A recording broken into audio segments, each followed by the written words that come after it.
सकाळची वेळ होती. सासू सुनेला ओरडत होती, वाईट साईट गोष्टी बोलत होती आणि म्हणत होती, अजून नाश्ता बनवला नाहीस का? तेवढ्यात सागरने आवाज दिला की आई, मुक्ताला सांग आमचे जेवण आमच्या खोलीत पोहोचव. परंतु मुक्ताची कुणालाही काळजी नव्हती. ती आपल्या खोलीत झोपलेली होती. दुपारचे 2 वाजत आले होते. मुक्ताची सासू तिच्या खोलीत गेली. खोलीत गेल्यावर तिने पाहिले की मुक्ता फरशीवर पालती झोपलेली आहे. तिच्या सासूने ओरडून ओरडून घरातल्या सर्वांना बोलावले. घरातले सगळे मुक्ताच्या खोलीत जमा झाले. परंतु जेव्हा मुक्ताला सरळ केले तेव्हा सर्वांना असे दिसले की तिच्या डोळ्यात अश्रू होते आणि तिचे शरीर तर. आज मुक्ताच्या लग्नाची पहिली रात्र होती. बेडवर सगळीकडे फुलं विखुरलेली होती. मुक्ता आणि सागरचे दोघांचे लग्न खूप धूमधडाक्यात झाले होते. मुक्ता बेडवर बसलेली होती. खोलीमध्ये सगळीकडे कधी उजवीकडे तर कधी डावीकडे, कधी वर तर कधी खाली अशी आपली नजर ती फिरवत होती. तिच्यासाठी सगळंच नवीन होतं.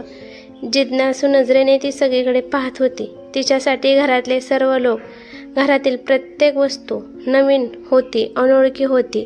सागर पण तिच्याजवळ बसला होता. गल्लीतले सर्व लोक नवरी पाहायला आलेले होते. मुक्ता नजर झुकून बसलेली होती. रात्रीचे 2 वाजले होते. ती खूप थकून गेली होती. भुकेने पण बेहाल झाली होती. थोड्या वेळात सगळे निघून गेले आणि दरवाजा बंद झाला. सागर मुक्ताजवळ आला आणि तिला म्हणाला, तू असे कर, तुझे कपडे बदलून घे, खूप थकली असशील ना. मुक्ताने ड्रेस चेंज केला. परंतु आता ती भुकेने बेहाल झाली होती. पण कुणाला काहीच देणे घेणे नव्हते. ती पण नवीनच होती. कुणाला बोलूही शकत नव्हती. सागरलाही तिच्या भुकेचे, ती थकली आहे याच्याशी काही घेणे देणे नव्हते. तेवढ्यात सागर तिच्यावर आपली मर्दांगीचा रुबाब दाखवत म्हणाला, हे बघ, घरात तमाशा झालेला मला आवडत नाही. मी जे सांगतोय ते कान उघडे करून ऐक. मी पुन्हा पुन्हा या गोष्टी तुला सांगणार नाही. घरातले सर्व काम करायचे ही तुझी जबाबदारी आहे. जेवण बनवण्यापासून ते घरातली साफसफाई, झाडू मारणे इथपर्यंतची सर्व कामे हे फक्त तुझीच आहेत. ऐकतेस ना मी काय म्हणतोय ते? मुक्ता म्हणाली, हो ऐकते मी. मुक्ताला वाटले होते लग्नाची पहिली रात्र आहे तर सागर मला काहीतरी गिफ्ट देईल, माझ्यासोबत प्रेमाच्या गोष्टी करेल. परंतु सागरला तर फक्त तिच्याकडून काम करून घेण्याची काळजी होती. दिवस जात होते. मुक्ताला असे वाटत होते की हातात झाडू आणि नशिबात स्वयंपाक खोली एवढेच आता माझे नशीब बनले आहे. तिच्या जावेचे आणि दिराचे लव्ह मॅरेज झालेले होते. त्यामुळे जावबाई नवऱ्याची लाडकी होती. त्यामुळे तिला कोणतेही काम कोणीही सांगत नसायचे. दिवसभर मुक्ता सर्वांचा स्वयंपाक करून, साफसफाई करून, कपडे धुवून, भांडी घासून थकून जायची आणि दिवसभर थकून भागून जेव्हा ती रात्री तिच्या खोलीत जायची तेव्हा रात्री नवऱ्याचे नखरे तिला सहन करावे लागायचे. सागर तिच्यासोबत कधीच प्रेमाने बोलत नव्हता. नेहमी कठोर स्वरात तो तिच्याशी बोलायचा. एक दिवस रात्री जेवणानंतर मुक्ता तिच्या खोलीत गेली आणि सागरच्या शेजारी जाऊन बसली. त्या दोघांच्या लग्नाला आता 3 महिने होऊन गेले होते. मुक्ता सागरला म्हणाली, आपल्या लग्नाला 3 महिने होऊन गेले, तुम्ही मला अजूनपर्यंत कुठेच फिरायला नेले नाही. तर सागरने तिच्याकडे रागाने एक कटाक्ष टाकला आणि तिला म्हणाला, फिरायला जायचे म्हणजे कुठे जायचं आहे तुला फिरायला? माझ्याकडे तुझे नखरे सहन करायला वेळ नाही. तो एवढ्या रागाच्या स्वरात बोलला की मुक्ता एकदम घाबरून गेली. ती सागरला म्हणाली, सागर, तुम्ही एवढ्या रागात का बोलताय? सागर टीव्हीकडे पाहत म्हणाला, मुक्ता, जा आणि माझे कपडे प्रेस कर. इथे बसून माझं डोकं खराब करू नकोस. पहिलेच तर मी दिवसभर काम करून खूप थकलो आहे आणि आता तू माझा मूड खराब करत आहेस. मुक्ता पटकन त्याच्या पायाजवळ बसली आणि सागरला म्हणाली, हो का, चला तर मग तुम्ही इथे झोपा, मी तुमचे पाय दाबून देते. सागर कॉटवर झोपला आणि मुक्ता त्याचे पाय दाबू लागली. पाय दाबता दाबता सागरला कधी झोप लागली ते मुक्ताला कळालेच नाही. मुक्ता सागरचे पाय आपल्या कुशीत ठेवून विचार करत होती, सागर, मी लग्नाच्या अगोदर पण खूप दुःख पाहिले आहे. माझ्या आयुष्यात अगोदरही दुःखच दुःख होते. मला फक्त तुमचे प्रेम हवे आहे, तुमची साथ हवी आहे. तुम्ही माझं दुःख का समजू शकत नाही? माझ्या नजरेत माझं दुःख तुम्हाला का दिसत नाही? मुक्ताला आई नव्हती. सावत्र आईसोबतच मुक्ता तरुण झाली होती. आणि सावत्र आई मुलीशी कशी वागते हे वेगळे सांगायला नको. मुक्ताने खूप दुःख सहन केले होते. मुक्ता 20 वर्षाची होती आणि जेव्हा सागरचे वय 35 वर्ष होते तरीही मुक्ताचे लग्न सागरसोबत लावून दिले होते. हे पण एक तिच्या सावत्र आईच्या प्रेमाचंच प्रतीक होतं.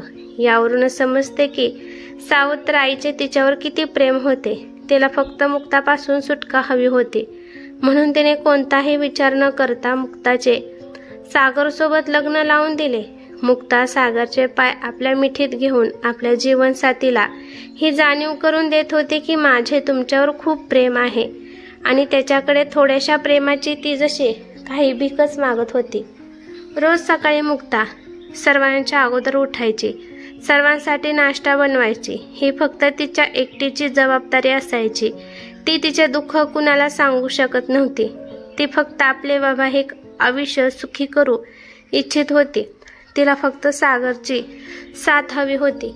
कधी कधी खूप थकलेले असेल आणि भांडी घासू शकली नाही किंवा झाडू वेळेवर मारू शकली नाही तर तिची सासू तिला लाख गोष्टी ऐकवायची. मुक्ताने जसे काही तोंड शिवून घेतले होते ती सगळं सहन करायची. पण एका गोष्टीने ही कुणाला काही बोलत नव्हती.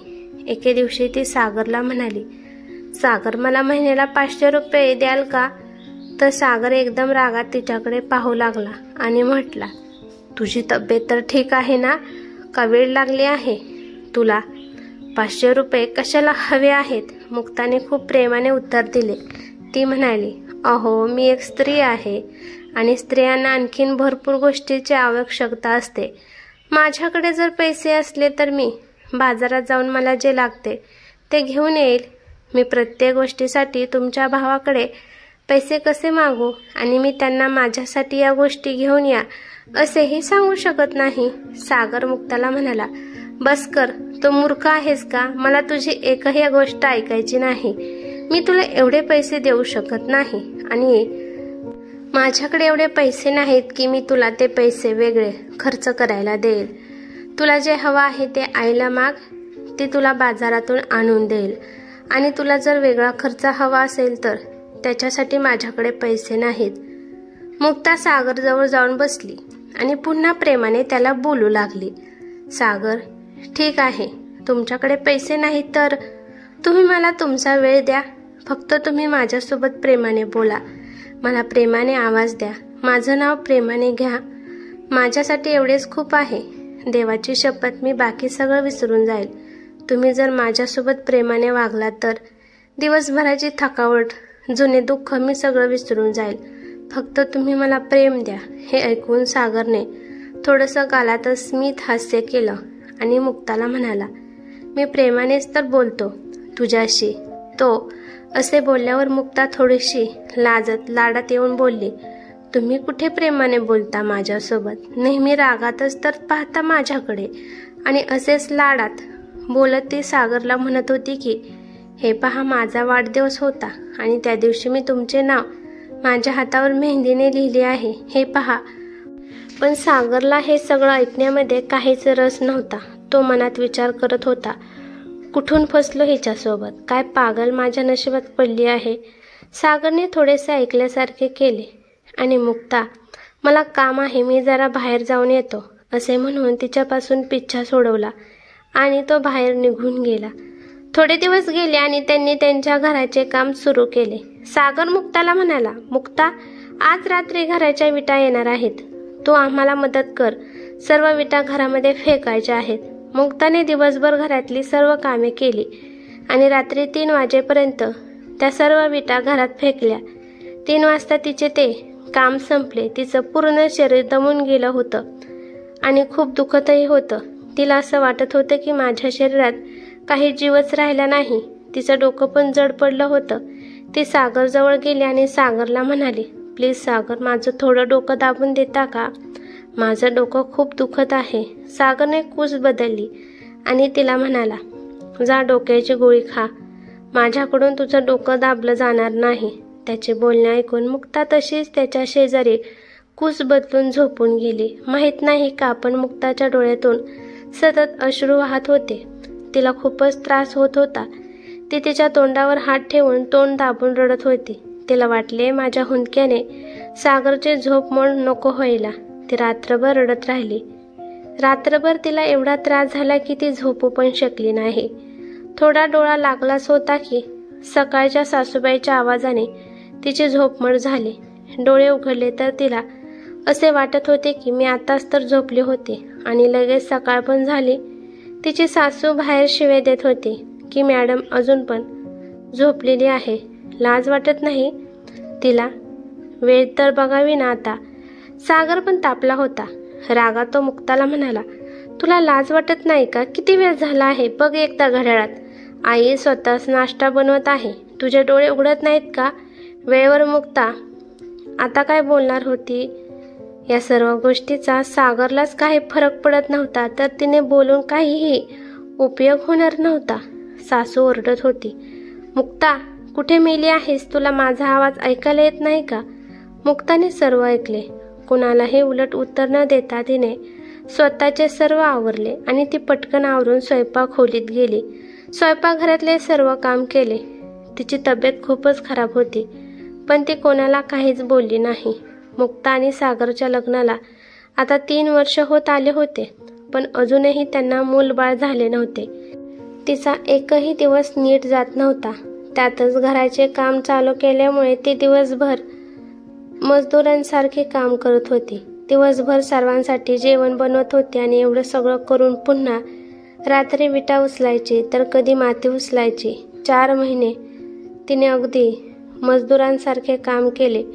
घर तर तयार झाले होते, पण सागर मात्र तिच्यापासून दूर चालला होता.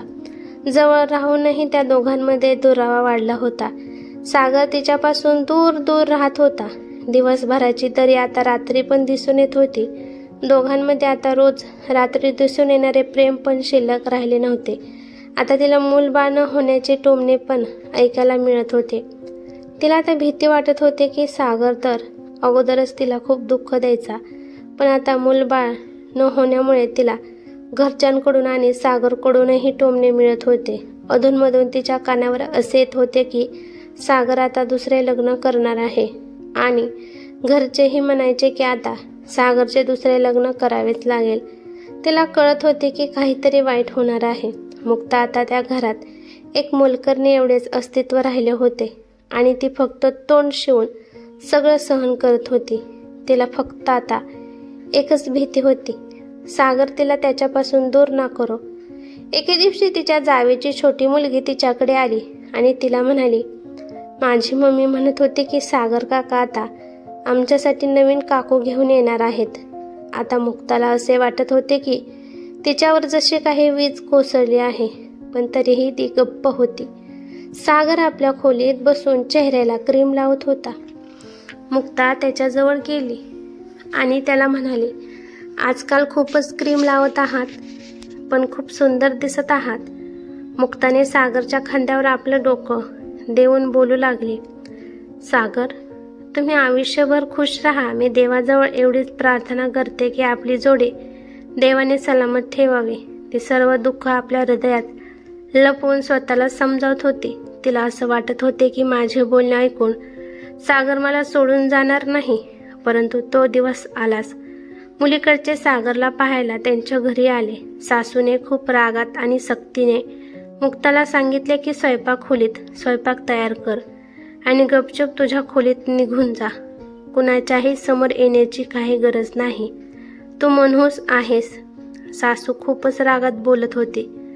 मुक्तानेही लग्नानंतर एक गोष्ट शिकून घेतली होती, स्वतःचे दुःख शांतपणे सहन करणे आणि न रडता कुणालाही काहीही न बोलणे. तिला माहीत होतं, मी जर परत मागे वळून पाहिले तर मागे तिची सावत्र आई होती, जी की तिला कधीही कबूल करणार नव्हती. आणि पुढे पाहिले तर सागरचे लग्न होते आणि तो केव्हाही तिला धक्के देऊन बाहेर काढेल, हेही तिला माहीत होते. सागरचे लग्न ठरले. थोड्याच दिवसात त्याची दुसरी बायको लग्न करून घरात आली. ज्या खोलीत ती राहत होती ती खोली आता सागर आणि त्याच्या नवीन बायकोची झाली होती. त्या खोलीत आता सागरच्या मिठीत त्याची नवीन बायको होती. मुक्ता नेहमी सागरकडे पाहत राहायची. तो त्याच्या दुसऱ्या बायकोला बाहेर फिरायला न्यायचा. तो तिच्यासोबत खूप खुश होता. पण एक किडा जसा लाकडाला पोखरून काढतो तसं एक दुखणं मुक्ताचं शरीर पोखरून काढत होता. दिवसभर घरातले काम, त्याची थकावट, रात्रीचा एकटेपणा आणि स्वतःकडे लक्ष न देणे यामुळे ती अशक्त होत चालली होती. नवीन नवरीला सगळे खूप प्रेम देत होते, पण मुक्ता मात्र घरातल्या एका कोपऱ्यात पडून राहत होती. बहुतेक मरण तिला जवळ दिसत होते आणि एके रात्री ती तिच्या खोलीत झोपायला गेली. बहुतेक तिला दुखणे सहन झाले नाही. डोक्यात खूप जोरात दुखत होतं. ती डोक्यावर दोन्ही हात ठेवून जोरजोरात रडू लागली. सर्वजण आपापल्या खोलीत झोपलेले होते. तिचं दुखणं एवढं वाढलं की ती तिच्या सहनशक्ती पलीकडे पोहोचले. ती सागर सागर असा आवाज देत राहिली. पण सागर तर त्याच्या दुसऱ्या बायकोच्या मिठीत त्याच्या खोलीत झोपलेला होता. मुक्ता जमिनीवर पडून तडफडायला लागली, डोकं आपटायला लागली. अनगिनत आवाज तिने आपल्या सासूला, नवऱ्याला, जावेला दिले, पण कुणीही तिच्या मदतीला आले नाही. शेवटी ती सुखाची झोप लागल्यासारखी तिथे झोपून गेली आणि या जगाला कायमचे अलविदा म्हणून गेली. सकाळी 7 वाजता नेहमीप्रमाणे तिच्या सासूच्या तोंडाचा पट्टा चालू झाला. तिची सासू तिला शिव्या देऊ लागली. हरामखोर, आज पण लवकर उठली नाही, नाश्ता बनवला नाही. तेवढ्या सागरने पण आवाज दिला, आई, मुक्ताला आवाज दे आणि तिला सांग की आमचा चहा आमच्या खोलीतच पाठवून दे. आईने एकदा एक शिवी दिली पुन्हा आणि म्हटली की ती पांढऱ्या पायाची अजून पण झोपलेली आहे. आता आज तिला किती वेळ झोपायचे ते झोपू द्या, मी तिला उठवायला जाणार नाही, मग बघते तिच्याकडे. असे म्हणून तिच्या खोलीत कुणीच गेले नाही. दुपारची वेळ होत आली होती. सगळे आपापल्या कामामध्ये व्यस्त झाले होते, परंतु मुक्ता अजून पण तिच्या खोलीतून बाहेर आलेली नव्हती. शेवटी तिची सासू तिच्या खोलीत गेली तर तिने पाहिले की मुक्ता जमिनीवर तोंड करून फरशीवरच पालती झोपलेली आहे. तिच्या सासूने आरडाओरडा केली. सर्वांना तिथे बोलवून घेतले. सर्वजण जमा झाले. मुक्ता आकडून गेली होती. त्यांनी तिच्या हाताला आणि पायाला धरून बेडवर ठेवले. तिला सरळ केले तर तिच्या डोळ्यात अजूनही अश्रू दिसत होते आणि शरीर पूर्ण वाकडे तिकडे झालेले होते. अशी अचानक कशी मेली ही? एवढेच काय ते सर्वजण बोलत होते आणि त्यांनी तिचे अंतिम संस्कार करून टाकले. कुणाच्याही डोळ्यात अश्रूचा एक थेंबही आला नाही. तिच्यासाठी कुणीही रडले नाही. एके दिवशी सागरची दुसरी बायको तिच्या खोलीची साफसफाई करताना त्याच्या बायकोला तिच्या खोलीत काही रिपोर्ट्स आणि औषधे दिसली. ते सगळं पाहून ती खूप हैराण झाली. रिपोर्ट वाचल्यानंतर तिला कळाले की मुक्ताला ब्रेन ट्यूमर होता आणि माहीत नाही केव्हापासून ती हे एवढे दुःख, एवढ्या वेदना सहन करत होती. आणि तिच्या खोलीत तिला एक डायरी पण सापडली. त्या डायरीमध्ये तिने आपले सर्व दुःख लिहिलेले होते. तिच्या डायरीतल्या काही ओळी अशा होत्या, सागर, तुम्ही माझ्यासोबत सतत नाराज राहता. तुम्ही माझ्याकडे पाहतही नाहीस. आज मी दिवसभर मजुरी केली. सागर, तुम्ही मला थंड पाणी पाजवलंस, मी खूप आनंदी झाले होते. सागर म्हणतो की तू खूप चांगली आहेस, पण तरी का माहीत नाही तो माझ्यापासून खूप दूर राहतो. आज मी सागरसाठी तयार झाली होती. मी स्वतःला खूप सजवले होते, पण पागलने एकदाही माझ्याकडे पाहिले देखील नाही. पण तरीही मी नाराज नाही. तो मला सतत रागवतो. मी विचार करते की त्याला सांगावं की मला जीव घेणा आजार आहे, पण नको. मी जर हे सागरला सांगितले तर तो खूप परेशान होईल आणि तो परेशान झालेला मला पाहणार नाही. आता आमचे घर तयार झाले आहे. सागर आता लग्न करणार आहे. त्याने जर मला घराच्या बाहेर काढले तर मी कुठे जाऊ? माझं तर या जगात दुसरं कोणीच नाही. मी फक्त मोलकरीण बनून या घराच्या एका कोपऱ्यात पडून राहील. सागर आपल्या नवीन नवरीवर खूप प्रेम करतो. त्याने त्याच्या दुसऱ्या बायकोला केक आणून दिला. मी त्याला म्हणाले, मला पण आणून दे. तर तो म्हटला, तू जा आणि भांडे घास, माझे डोके खराब करू नकोस. मी फक्त केक तर मागितला होता, पण त्याने मला तेही दिला नाही. आज सकाळपासून माझा श्वास थांबत आहे. असं वाटत आहे माझी वेळ आता जवळ आली आहे. मला जर सागरच्या मिठीत मरण आले तर किती छान होईल. जर सागरला माझे दुःख कळाले आणि त्यांनी मला स्वतःच्या छातीशी लावून घट्ट मिठी मारली तर मी खूप सुखाने मरेल. त्या डायरीत लिहिले होते की सागर, तुम्हाला जर कधीही माझी डायरी भेटली आणि तुम्ही ती वाचली तर माझ्या मरणाला स्वतःला जबाबदार ठरवू नका. मी तुमच्यावर खूप प्रेम करते. फक्त नशिबाने हारले. बहुतेक माझ्या नशिबात सुख लिहिलेच नव्हते. आणि हा पागल, एक केक तर मागितला होता. किती कंजूस आहेस. आणून दिले असते तर काय झाले असते. रागवायची काय गरज होती. तुमच्या दुसऱ्या बायकोची काळजी घ्या. तुम्हाला जेव्हा बाळ होईल तेव्हा मी तर नसेल, पण मी त्याला भरपूर आताच आशीर्वाद देत आहे. मला आता खूप त्रास होत आहे. माझ्याकडून लिहिले पण जात नाही. सागर, असं वाटत आहे की पटकन तुझ्याजवळ यावे, पण आता सगळे काही अर्धवटच राहिले. मुक्ता काहीही आवाज न करता शांततेत हे जग सोडून गेली. सागरने डायरी वाचली आणि तो खूप रडू लागला.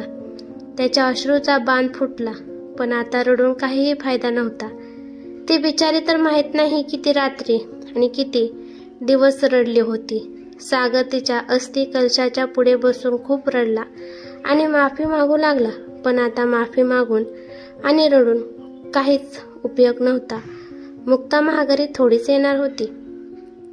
मित्र मैत्रिणींनो, आजही समाजात अशा मुक्ता खूप पाहायला मिळतील, ज्या आपल्या जीवनसाथी सोबत फक्त दुःख सहन करत जगत आहेत. त्यांच्या प्रेमाची कुणालाही काहीच कदर नाही. नवऱ्यावर खूप प्रेम करूनही त्यांच्या वाटेला फक्त अवहेलनाच येते. मित्र हो, जिवंत असेपर्यंत आपल्या जोडीदाराची काळजी घ्या. त्याला समजून घ्या. त्याच्या मरणानंतर रडण्याला काहीच अर्थ नाही, कारण मरणानंतर तर शत्रूही रडतात.